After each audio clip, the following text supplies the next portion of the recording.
Okay, and how does all this help us to understand why we love drugs? Since evolution does not have the luxury that an engineer has to wipe the slate clean and begin afresh, as the brain evolves new subsystems to control ever more complex behaviors, the new parts have to take into account the existence of the old ones in order to coexist with them in a beneficial way to the organism.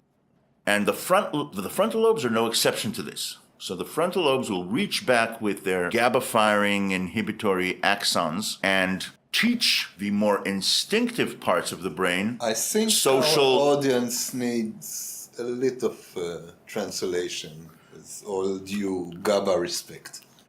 So the neurotransmitter GABA is considered to be the neurotransmitter in charge of inhibition in the brain.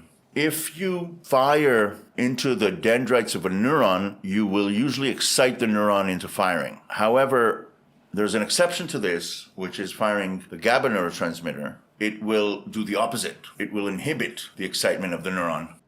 Okay, so the question that you have posed to me is why neurons? Or maybe if we want to be more dramatic about it, we'll ask it in a different way.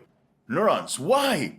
And I would venture to postulate that it has to do with cooperation of multicellular organisms. So if we want to look at evolution in a very in a very long timeline, we can see bacteria existing as prokaryotic, single-celled organisms, every cell for itself, in different environments, grabbing ecological niches that are available until they ran out, and then nothing happened for a long time. What do you mean when you say an ecological niche? What do you mean?